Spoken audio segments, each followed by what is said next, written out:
Hiya, freaks and ghouls, slashers and psychopaths, scaredy cats and scaredy dogs. I'm your horror host with the motherfucking most, the headless Glen, and welcome to Graveyard Grumblings, where it's someone's birthday today. And by someone, I mean a goblin who has attached themselves to me permanently, and has made my days brighter ever since, but don't tell him that or he'll get ideas. And I wanted to make this as a gift for him. Oh wait, then he might actually hear that.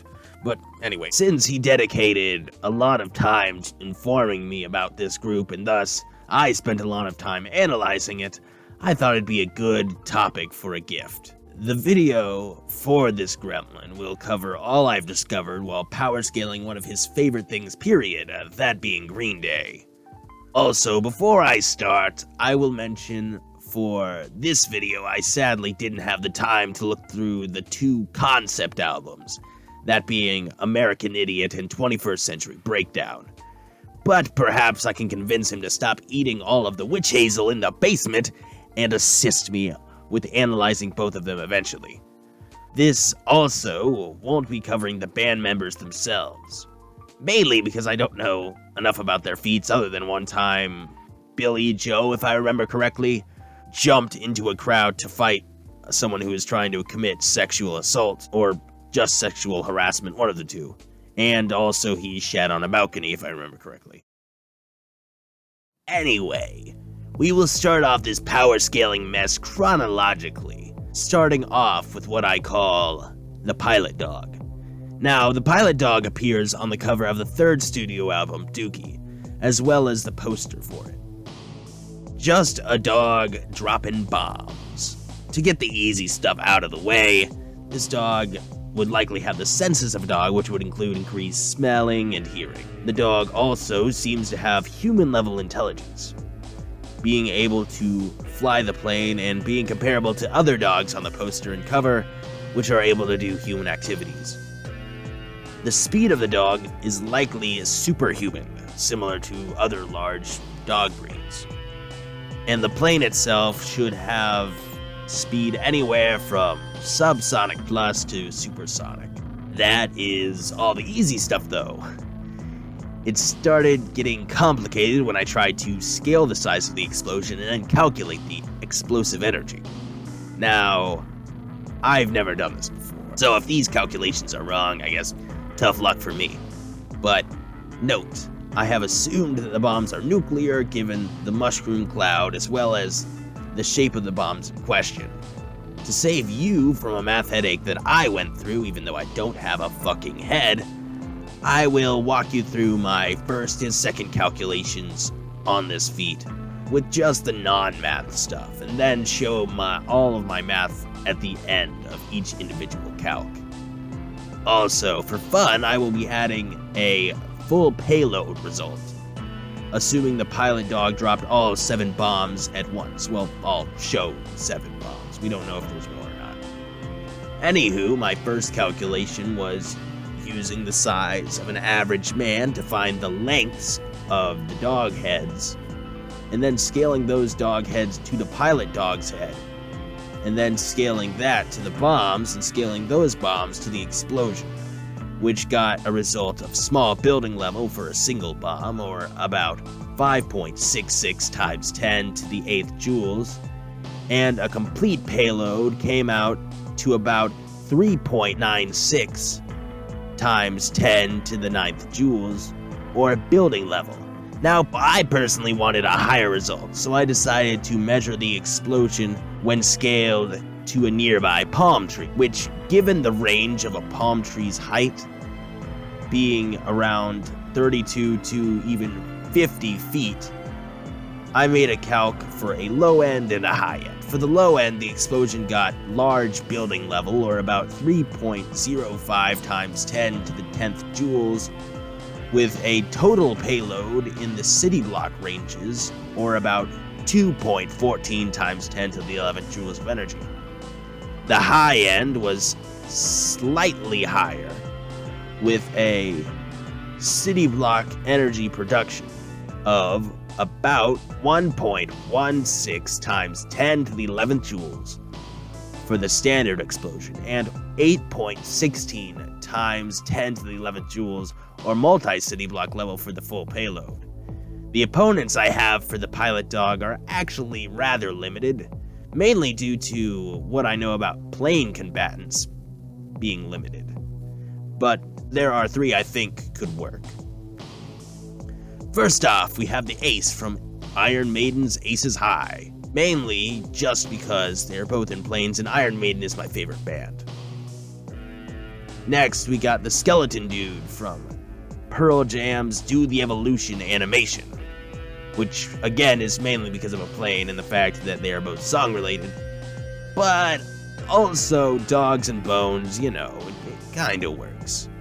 And then lastly is one I just thought up, but Snoopy, the World War I flying ace, dogs and planes and stuff. Perfection. Kills Eyeless Jack. Okay, so I admit I've kind of failed on this one to a degree. Not from lack of trying, mind you. I just really don't want to look into anything morbid, because I feel like that's a bit disrespectful to look at real cases for a simple power scaling video. Plus, there's a lot of vagueness in the statement regarding the explosives, as all he says is he has explosives duct taped to his spine. Aside from that though, we could easily guess the power of explosives would most likely be from street level to wall level, as he has the extreme confidence to think that he will be able to kill not only himself, but several other individuals. Why am I just going with the lower end of to wall rather than something like, say, small building? Well, it is because kill a human easily, arguably would require just street level to wall level attack potency on the more generous end of killing a human. Not that I have ever killed anyone. I would likely argue for wall level though for this explosion, as explosives that are likely smaller than what the bomber has have already been calculated to be street to wall level anyway. As for the speed of the explosion, a lot of explosions seem to be in the hypersonic ranges, with the average of the table of explosive detonation velocities on Wikipedia, which isn't that bad, honestly, and it took me stupidly long to actually get this average, comes out to 6,987.71 meters per second or hypersonic plus, which seems consistent. Other than this, he really doesn't have any abilities or feats per se, aside from perhaps the intelligence of potentially building his bombs, but that's a bit dubious. Possible fights for this character can be a bit weird. Of course, we got people who explode like the Predator and, I don't know, Voltorb. Memes aside, the gremlin this video is for actually had proposed that this character matched up well with someone I'll bring up later. He'll probably be able to guess what I'm talking about, since we had briefly talked about this months ago, even if it was somewhat in passing. And admittedly, I do like the contrast in characterization for both individuals. He kills Eyeless Jack, by the way. Now, to be fair, I don't know much about Checkercat, other than I like his design, and there is a dope mustard yellow hoodie with him on it. But, yeah. Anyway, as a cat, Checkercat should have enhanced senses, like enhanced sight and enhanced hearing. He would also have superhuman speeds of about 30 miles per hour. He also carries around a rather large stick of TNT, not to be confused with a stick of dynamite, which I almost have, and presumably can use it in combat, so let's calculate it. Once again, I will be saving y'all a fucking math headache by talking my way through the non-math stuff and just showing my work at the end. Even with no head, I still feel on the edge of a migraine talking about this stuff, though arguably the calcs themselves were fun. Starting off with Checkercat's size, we get an average cat is about 18 inches long, without counting for the tail. Using that, we can find the dimensions of the TNT stick. Once we find the volume, we can put the density of the TNT and the fact that 1 gram of TNT equals around 4,000 joules, and we get an outcome in the wall level ranges, or about 6.44 times 10 to the 6th joules. Assuming I did that calc right, of course. Even if we lowball the stick to the normal size of a TNT stick, we should still get in these higher ranges. As for opponents, that is hard because all the characters I feel stylistically match up with him are too strong. Like Cartoon Cat, for example, who I already did another video on, please go check it out, is vastly stronger than anything the Green Day canon has any possibility of even comprehending. Schizo the Bear has hacks and immortality.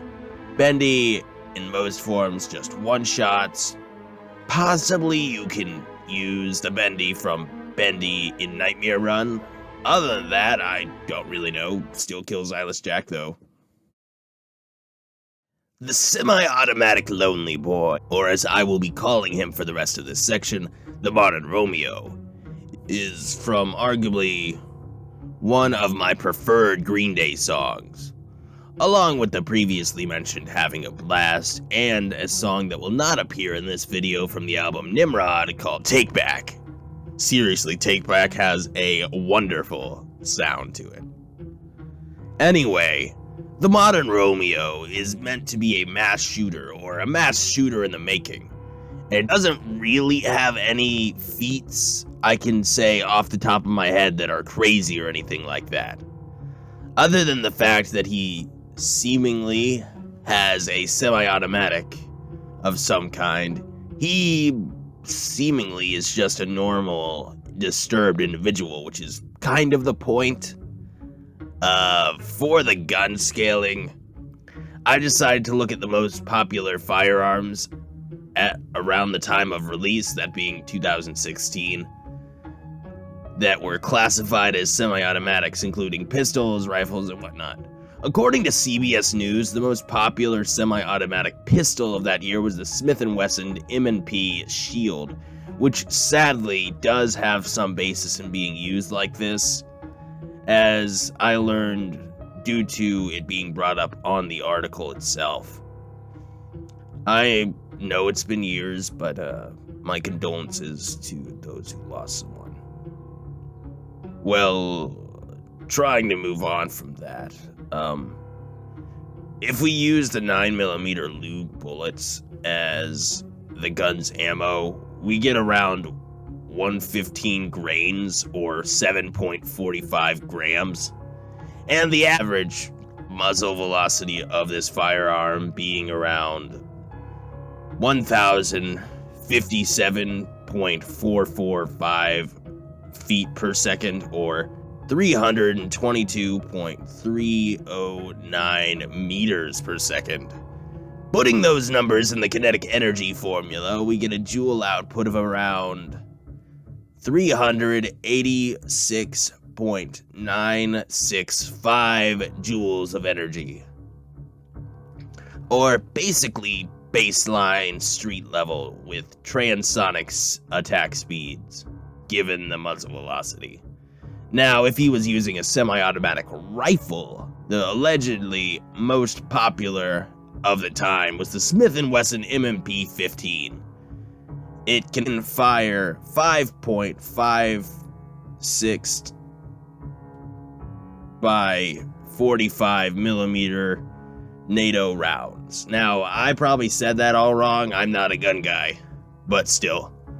With the average energy output of said rounds being around 1,777 joules or higher into street level.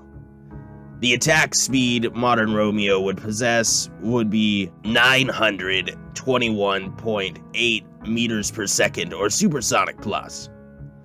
As for matchups, this is where we see the bomber from Having a Blast return due to both coming from conceptual Green Day songs from the perspective of disturbed and violent individuals willing to kill to make their point.